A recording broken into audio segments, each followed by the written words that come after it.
Good morning. It is still morning. So good morning. We had an incident yesterday. It was a super fun time. And I figured I was going to talk about it last night. I couldn't talk about it last night because I was done. And I couldn't.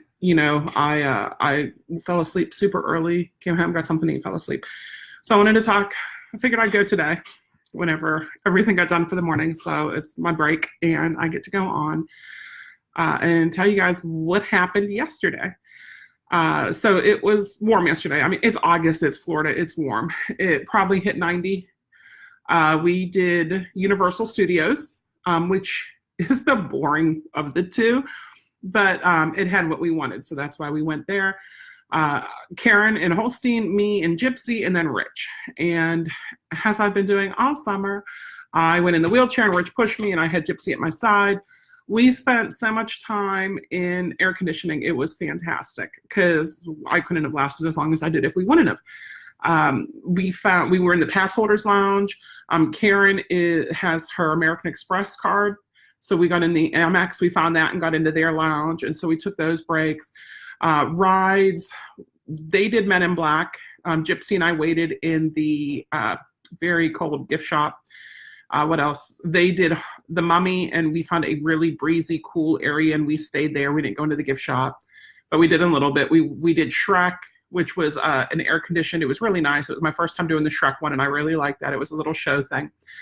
I think we did the Whirl and Twirl, which is kind of like the Dumbo ride, but it's The Simpsons. So we did that. I love those. And we ate while we were there. So like I said, we spend a lot of time. We hit the bathroom, like, I don't know, probably 4 times. Every time we hit a bathroom, every time we found fountain, or we were in one of the lounges, the dogs got a water break as well. So they got plenty of water breaks. A couple things, though, happened that were annoying. And, of course, they had their booties on. We did the lighter vests. Holston didn't have on his harness. Instead, he just had on his butterfly vest because it's the smallest of his vests. And they're always our top concern because without them, I couldn't, without Gypsy, I couldn't go out anywhere. We were thinking of bringing Candy, but we didn't bring Candy because Candy had, she had some digestive issues, shall we say. But like I said, we take it easy. That's what we did. We didn't do like the whole day. We didn't do everything in the world. We did those. We spent a lot of time, like I said, in the air conditioning, a lot of time watering them. But a couple things happened that annoyed me. One of them was I had a woman who kept harassing me that my dog was hot and thirsty. And like she just drank water. Like she's not drinking any more water. Well, no, she needs to drink water. No, like she's good. Thank you. Like stop, just stop. Like I can see, I don't come up to you and say, oh my God, your kid needs water. I know how to take care of my dog. Thank you very much. And that was weird. I hadn't had that happen before, so that was weird. But what happened is we were leaving the park. So we're on if you guys are familiar with it, on the Universal side, you enter and then you exit off to the side. And if you have a service dog or a wheelchair or a service dog and a wheelchair, they pull you to the leftist and you go through there because they don't want you to go through the turnstile, which I'm not doing the turnstile anyway. So that works. But with the service dogs, they don't want you to go through the turnstile. So we went over to, we were heading from the bathroom by the exit there over, and Karen was in front with Holstein, and this woman's talking to her. And I'm like, oh, thinking like, okay. Because a lot of times people go, oh, I love that you have the booties on them. Oh, they're so fantastic. No, I get over there and I hear the dog should be inside in the air conditioning. You should let the dog at home so he's inside in the air conditioning. And I'm thinking, well, like for the most part, yes, I agree with you, but like they are more well cared for than any other dog I've ever seen. And then she starts telling Karen how she's going to call the ASPCA on her. So if you guys know me well, I can't keep my mouth shut, even though Rich is pushing me. Now you got to picture this in your head. Karen and this woman are having the argument, and I kind of roll up, and I said, do it.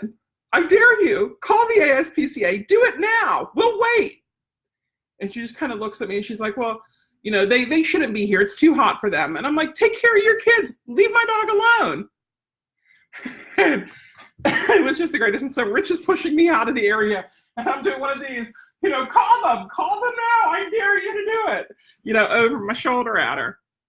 So we go through the turnstile, and the employee there says, she's like, oh, I'm so sorry. Just ignore her. Like, your dogs are great. Just totally ignore her. Like, she wasn't an employee or anything. This was just a drunk, crazy woman. Right. And so she, I'm like, yeah, like, I'm good. I understand this, but here's the problem. I'm a professional dog trainer, and we train service dogs. And some of my clients, this would not have gone over well. Some of my clients, they would never have come back if they would have had something like this happen to them. And it's true. So I'm like, like, she needs to know that's not okay. Not that I'm expecting. Now, Karen had said she was going to go get security because we're being harassed. I'm like, we're not only being harassed, we're being discriminated against, not by Universal, but by this idiot person. Now, if we were of a different ethnic sort and we were getting racial slurs hurled at us, would they have been faster to respond? I don't know. Would people have just walked by and let her yell at us? I don't know. But so we're going up. So you guys, again, if you're familiar, you go up a little hill and then you go through City Walk. Well, walking through City Walk there was the hottest part of the whole day. So we're walking through City Walk. Well, the woman had her husband. I told you her husband was pulling her away during this. And they were dumping her drink cup. It was like a refillable drink cup. He was making her dump it into the trash at the first trash can that they found. Now, why would he make her dump her drink cup at the first place that they could find? There's only one reason for that. It's not because she has too much sugar, because he filled it up with Gatorade. It's because she brought a little something into the park and she was having fun and she was drunk. And that's the reason. So we pass them there and we go, and where it splits and you can go to Islands of Adventure or Universal Studios, they sell ices. And Rich was like, I really need an icy. Well, Karen and I were going to get Starbucks. And I'm like, don't you want Starbucks? He's like, no, I want an icy. So he parked me in the shade, which happened to be by two of the coppers, security people, right there. And he got his icy. And they walked by again, and I even had my phone out this time because the phone was in my pocket. I need to get a little clip so I can just whip it out instead of having to dig my pocket while I'm in my chair. But I got my phone out, and I'm like, and here she is. Let's see what she does. But she didn't say a thing. He had her by the arm, and he got her right out of there. I don't even know if she realized that it was us, that we had passed them 2 other times or not. But that brings me to service dogs are better cared for than most kids. Exactly, right? Maddie, you sound like me. You know what? I feel, and this is my thought on it, because Rich is like, you didn't have to say anything. I'm like, but I did. Because I need to talk for people who don't have a voice. I need to talk for people who are too embarrassed to do it or don't know what to say. So my point on this is to tell you that it happens to everybody. People are just crazy the world around, especially whenever they have a few drinks in them at an amusement park, apparently. But what you need to do is practice what you're going to say in that type of situation and what you're going to do. So my first thing I tell everybody is get your phone out and start recording. And if it would have gone longer, that would have happened. But honestly, I didn't think about it until we were, going through City Walk. So get your phone out and record. Even if it's not an employee, even if it's just somebody, get your phone out and record. Okay. The next thing is ask to speak to management, ask to speak to security, get it documented that you're being harassed. Now, again, it's different if it's an employee versus just an average Joe. You don't have to talk to an average Joe. You don't have to answer questions. You don't have to do anything like that. But should I have got into a shouting match? I don't know. It felt good. I like doing it. But does that make me look terrible? It might, as I'm fond of telling people, I'm both Italian and German, so I get loud and I go like this a lot. It's weird, but what do you do? What are you going to say in that type of situation? They had on their booties. They had their water bowls attached to their vests, so they were getting water quite frequently. They had just had a water break. We were heading to Starbucks, which, like I said, the hottest part, honestly, was going through City Walk. Once we got to Starbucks, we were there for at least a half hour because we got our drinks and they slept, and we kind of took our time drinking them so the dogs would have more time in the cool. And then we finished and ungeared them while we were waiting for the valets to bring us the cars. But what are you going to do in that situation? what's the person with you going to do in that situation? So if you can't handle it, but you're always out with somebody or you're out with your friends, give them some, do role playing first, because if you just say, I should have, it's easy to say, I should have done this, I should have done that. What's better is to be able to practice it ahead of time. So whenever that happens, you're ready for it. And you know exactly what to say. Maddie says, in the end, I remember, hey, they make funny stories. They're losers in the butt of jokes after it's all handled, and I laugh about it later. Yeah. And that's, I want people to take the knowledge and run with it. So what are you going to do if somebody harasses you? Even if it wasn't hot, say it was 60 degrees outside, you're still going to get people who harass you, especially when they've had too many drinks. Why are you making that dog bark? Why is that dog here? I've decided I want to tell some kid at some point whenever they're like, well, why do you have a dog? And I'm not allowed to bring my dog. I want to tell them, well, didn't your mom let you bring your dog today? Well, your mom must not love you very much or something, just whenever they get really annoying, harassing, not like the cute kids who ask, but, the ones who you're waiting for the handicap stall in the bathroom and they're dancing and they're twirling and dancing. And you're like, for the love of God, get out of there. That's not your own private stage. Those type of kids. But yeah, so what are you going to do whenever crazy, drunk, stupid people harass you? Are you going to get into a yelling match? Are you going to get security? Are you going to videotape it with your phone? Are you going to try to just get out of there? What happens if they start following you? What happens if they don't have a husband who veers them off one way and she starts following you and harassing you throughout the whole park? Because you know what? Security was sitting right by the exit. There was a security person right there. There was a person right there. People were right there. People don't always step in. Similar thing happened to me at Disney years ago. It was before it was the Star Wars launch bay, whenever it was still, you can go and draw with the Disney people. And I did that quite a bit. It was my favorite. So Luke and Rich, this is before I knew about the rider swap. And also it was one of our first times it must have been taking Arrow to Disney Studios. And so they're over in Star Tours and I'm over to draw with Arrow. And this family was behind me and the little kid, 3 years old maybe, is trying to poke and pet Arrow. And I said, no, honey, leave him alone. He's working. He's a service dog. And I moved him. And the woman just got irate about it. How dare you tell my kid he can't pet your dog? He's allowed to do whatever he wants to do. This is our vacation. Well, he's a service dog and you're not allowed to touch him and neither is your child. My kid's allowed to do whatever he wants to do. What service is he doing of you? You're normal. Gee, thanks. Is it because you're fat? Does he eat food before you do? That's the only service I can see any dog doing for you. I'm like, you massive bee. Got very flustered. I didn't know what to say. What do you do whenever someone, I'm like, he isn't. So the kid starts crying because the mom's a drunk idiot. And so she's like, see, you made him cry. You ruined our whole vacation. And I'm like, the cast members were right there. The cast members did nothing. What would I expect them to do? If you're a cast member, if you see something like this happen, advocate for the person. Because there's no reason to be treated like that. There's no reason to have people yelling at you, arguing with you, making you feel bad about yourself. And the fact that, if it wasn't for the service dog, there's no way I could even be here today. So the fact that, her and I spend a couple hours out, what would have happened if I would have tried to leave her at home and taken one of the other dogs? She would have been sad because she loves to go. She jumps, she twirls, she spins, she races me to the car. She knows what we're doing. She knows where we're going. She's not stupid. She wants to do it. My dogs love to work. When Django gets to go, he is just the happiest boy. But since this was going to be a little bit longer and we couldn't leave right away, I wanted to not bring Django yesterday. And like I said, Candy had some tummy issues, so Candy didn't go. So what do you do? What do you do in that? So what ended up happening was a family who was a few groups of people in front of us came back and he said, I'm sorry, miss, he says to me, I'm sorry you're dealing with someone who is being silly. We'd love it if you came up here and joined our family. Well, after all of that, the adrenaline that was just coursing, you're shaky afterwards. And it's not because you're bad or you're stupid or you were wrong. You're just shaky because all that adrenaline has to go somewhere.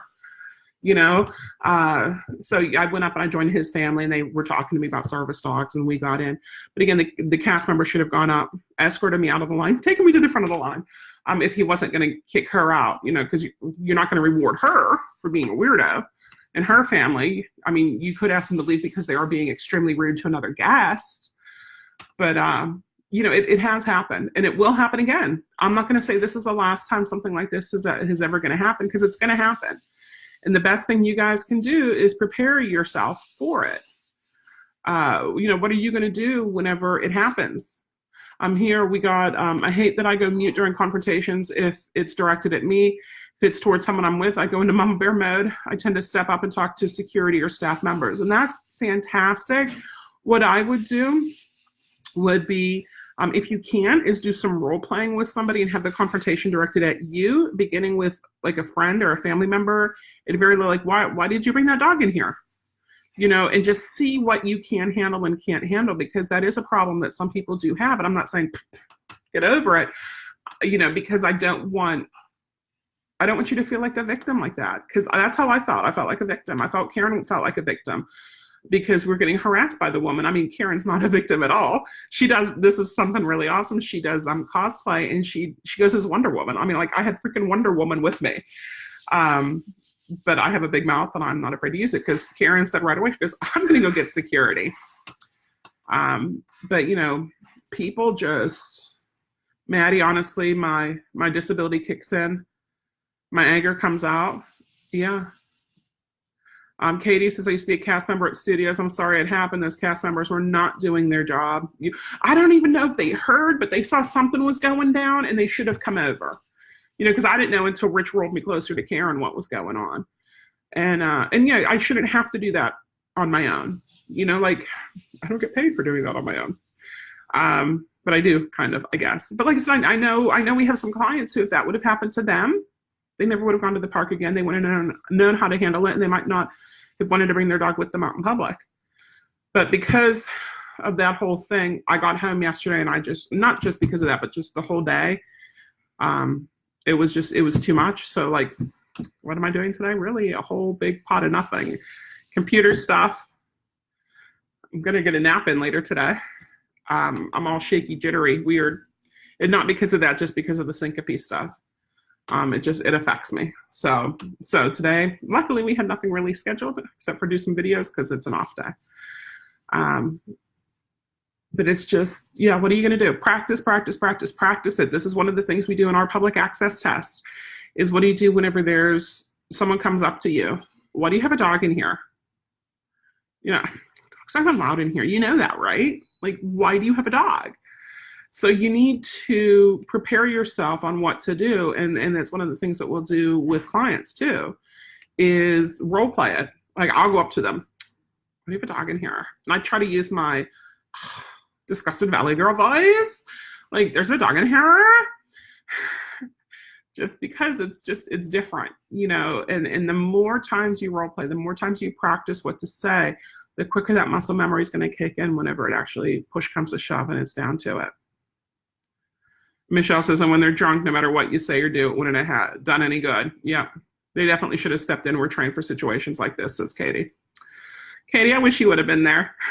But I loved it, because you know what? It was like so empty yesterday. We were hitting some areas and there was like nobody. It was so great. So Rich and Karen got to do behind the scenes at Men in Black and at the Mummy. And I'm so jealous, but I didn't go on either of them. I waited, and they created Holstein and did it. I'm not big on the roller coaster one. And we've done Men in Black. And like I said, I wasn't doing good yesterday either. So I knew I couldn't do it yesterday, but I still got to go and enjoy myself. And it was fun, except for crazy drunk woman who harassed us. So we're hitting just about 20 minutes, and I'm going to log off. Again, not feeling good. So that's all you get from me today. This is it, and I'm going to go crash.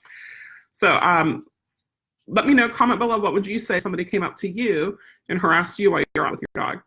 And it could be the whole, they should be in at the couch. What are you doing? I'm going to call ASPCA on you. Or it could be, you have a dog here. Tell me what you're going to say, because new scripts are always good. Maddie says that I'm mad and cuss at me because I did not want to disclose my disability after he pet my service dog and we told him not to. Oh, that happened yesterday too. Well, kind of. Rich is pushing me. I had the leash. This guy just reaches down and pets. She goes by, and Rich didn't even, because I said, don't touch her. And, you know, what I need to do, there's a attachment that you can get for your chair that you put your dog's leash on so you have hands free. I need to get one of those. And so I could just knock hands away whenever they try to do that. And Rich says, what happened? I said, it was Pet Gypsy. He goes, man, if I would have seen it, I would have slapped his hand away too. But yeah. Yeah, thank you. Feel better. I'm about to take a nap myself. Yeah, so I'm going to go. I will see you guys tomorrow night. Oh, we have a special webinar tomorrow night at 5:30. And it has the guy from Spectra Therapy laser wraps. And we use that with all of our dogs. They're fantastic. So he's going to be joining us tomorrow. Okay? Catch you tomorrow at 5:30 p.m. Eastern Standard Time.